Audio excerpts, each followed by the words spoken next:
Good morning, dear students. In the last video, we discussed about part D of chapter number 2, that is microorganisms. Today, we are doing part E of chapter 2.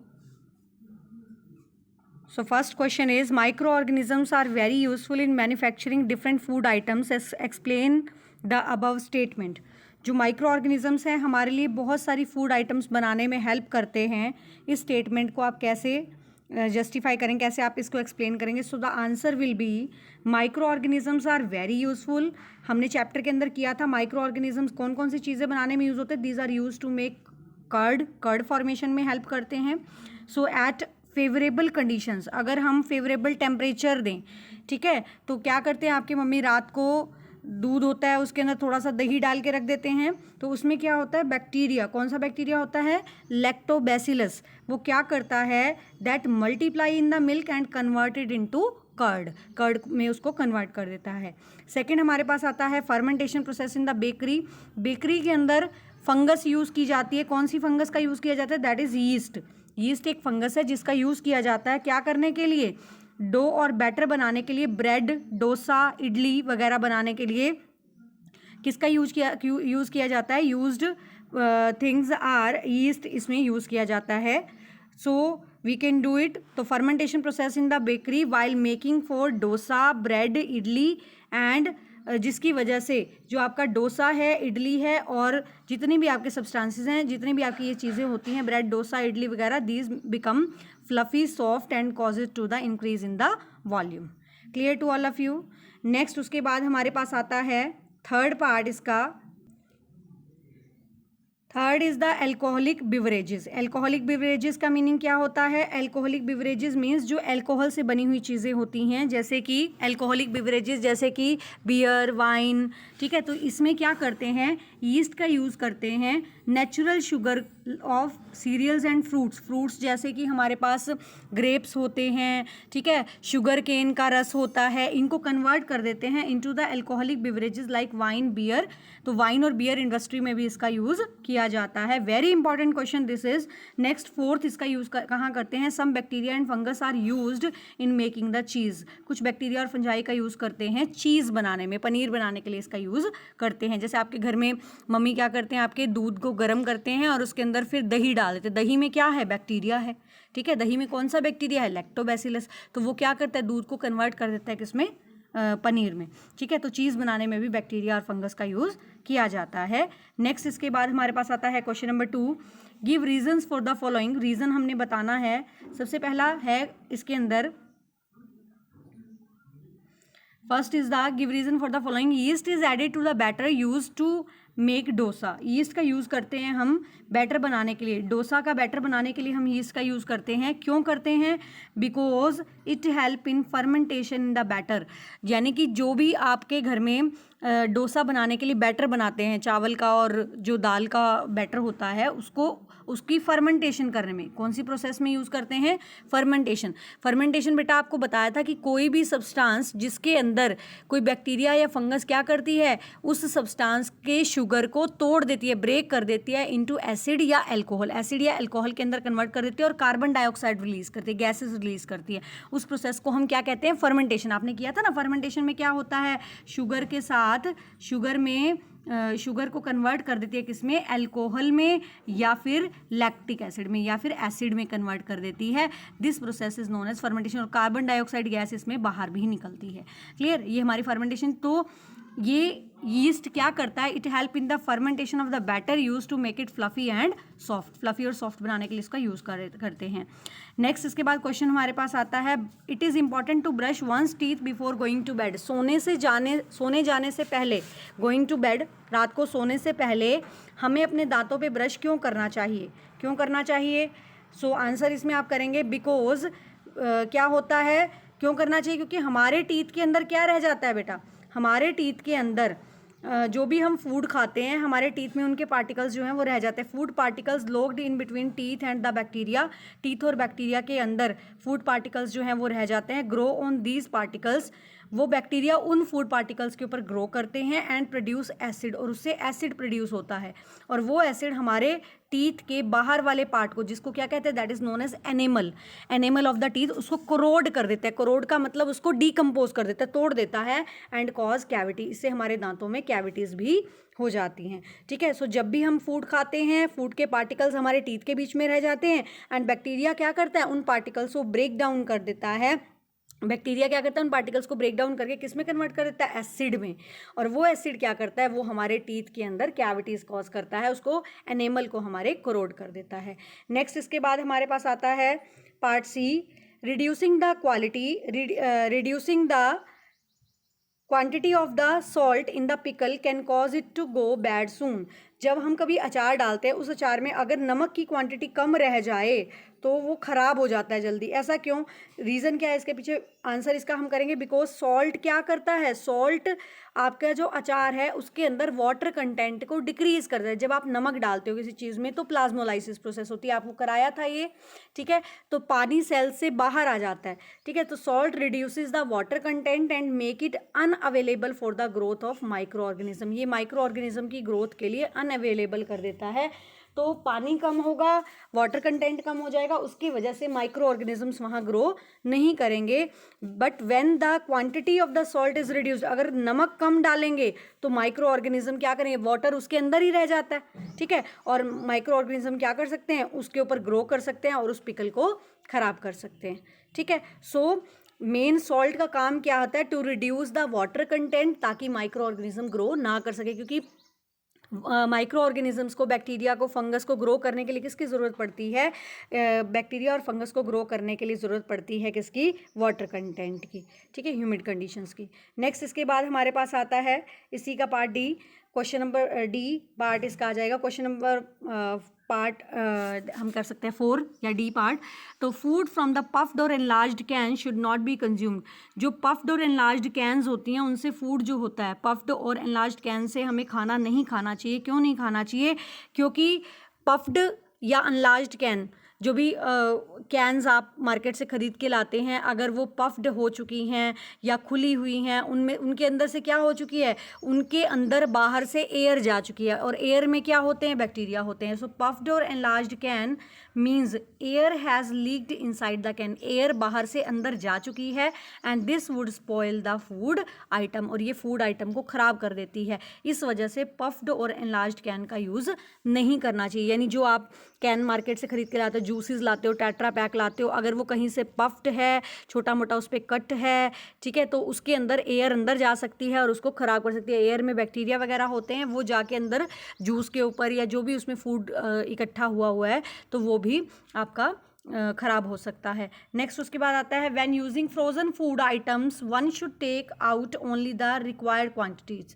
जब कोई frozen item हम लेते हैं, जैसे आप लोग market से वो सफल वाले पीस खरीद के लाते हो ना, मटर खरीद के लाते हो, तो वो उस पर लिखा होता है कि जब जितना आपने यूज़ करना है उतना बाहर निकाल लो, बाकी सारा प्रिजर्व करके फ्रीज़र उसमें रेफ्रिजरेटर में रख दो, फ्रीज़ कर दो उसको।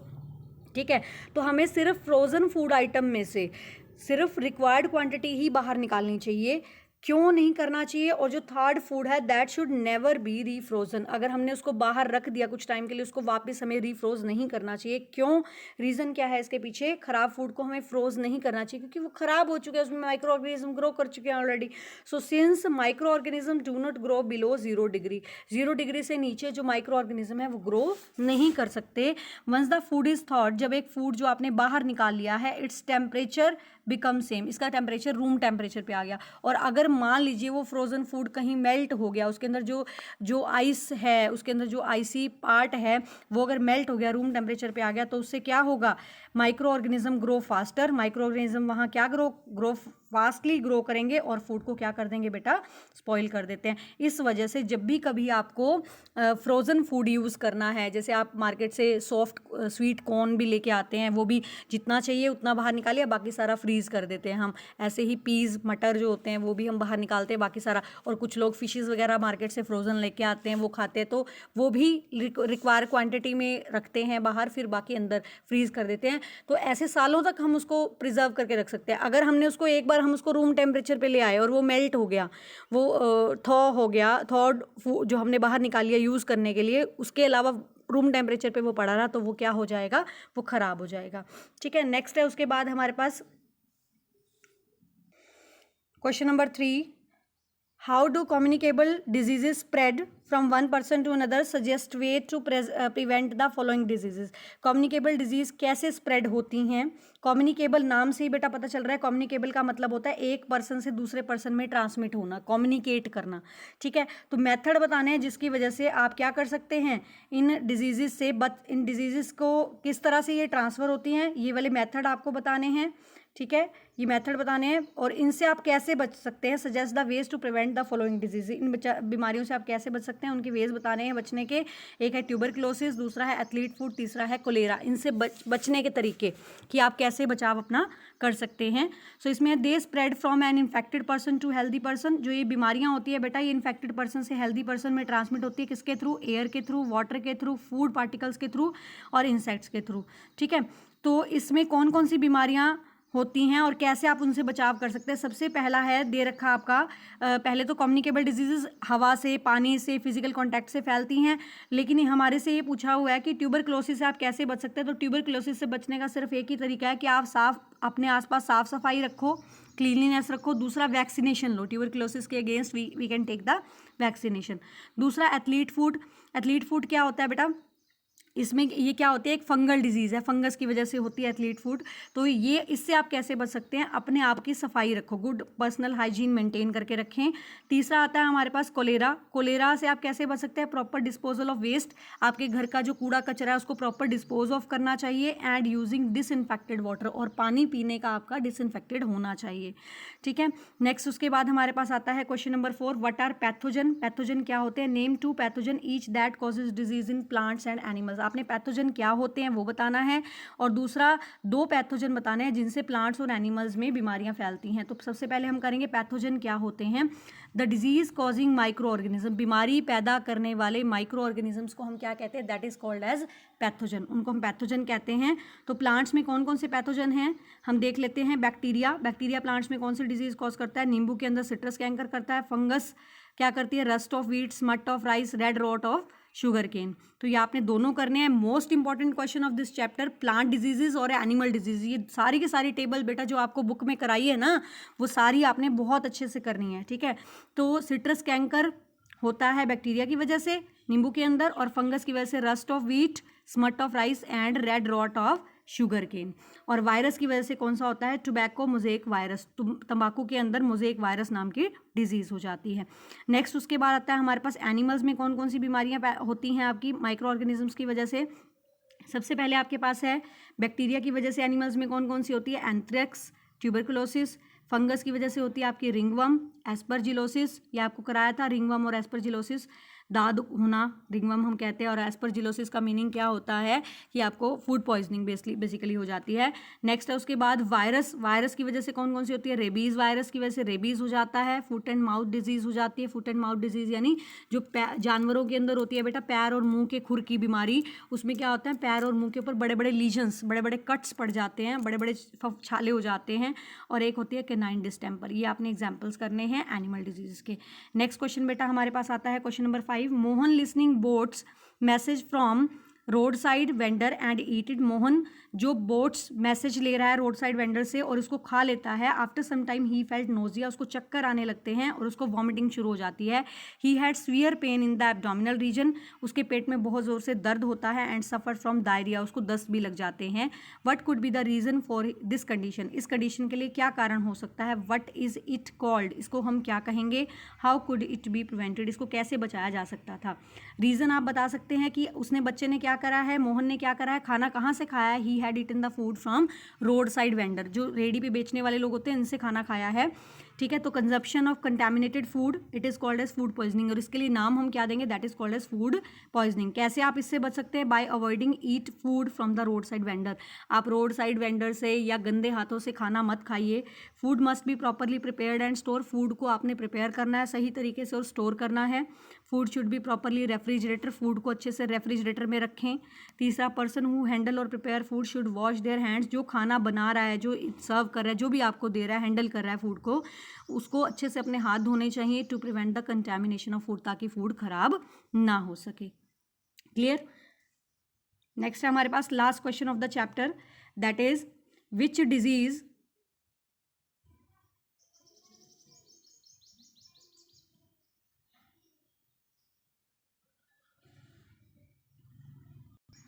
विच disease the following children are most likely to suffer, बच्चों में सबसे ज़्यादा कौन सी डिजीज़ होने का खतरा रहता है। Ramu drinks water from the near by lake, Ramu जो है वो पानी पीता है कहाँ से, नियर बाई लेक से पानी पीता है। This water is neither boiled nor disinfected, ना ये पानी साफ़ है ना ही वो डिसइंफेक्ट किया हुआ है, तो उसको कौन सी बीमारी होने का खतरा है। तो आंसर आप इसमें करेंगे कोलेरा और टाइफॉइड, ये 2 बीमारियां उसे हो सकती हैं।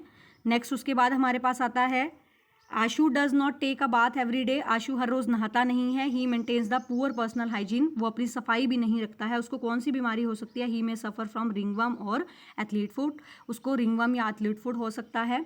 तीसरा हमारे पास आता है Pulkit has been bitten by an infected street dog, एक इन्फेक्टेड स्ट्रीट डॉग है, ठीक है, इन्फेक्टेड कुत्ता है, उसने उसको काट लिया पुलकित को, तो उसको कौन सी बीमारी होने का खतरा है। ही में सफ़र फ्रॉम रेबीज़, कौन सी बीमारी उसको हो सकती है, रेबीज़। नेक्स्ट उसके बाद हमारे पास आता है Sohan is living in an area where population is very high, Sohan एक ऐसे एरिया में रह रहा है जहाँ पे पॉपुलेशन बहुत ज़्यादा है, उसको मस्कीटो नेट भी नहीं है उसके पास और इंसेक्ट रिपेलेंट क्रीम भी नहीं है उसके पास, तो उसको कौन सी बीमारी हो सकती है। मच्छर से बेटा कौन सी बीमारी होती है, मलेरिया और डेंगू। नेक्स्ट उसके बाद आता है हमारे पास Mohan was with 2 of his friends who were coughing and sneezing, Mohan अपने 2 दोस्तों के साथ है जिनको खांसी और जुकाम हो गया है, ठीक है। They were suffering from common cold, उनको जुकाम हो गया है। तो one of these friends did not keep a handkerchief in front, जब वो छींक रहा है या खांस रहा है, एक फ्रेंड ने अपने मुंह के ऊपर हैंडकरचीफ या हैंकी नहीं रखा अपने माउथ के ऊपर वाइल कफिंग और स्नीजिंग, खांसते और छींकते हुए, तो उसको कौन सी बीमारी हो सकती है मोहन को। ही में सफ़र फ्रॉम कॉमन कोल्ड और इन्फ्लुएंजा, ठीक है बेटा। तो this completes with your part E question answers, you have to write down these question answers in your notebook. Till then take care, stay safe, stay home, have a nice day.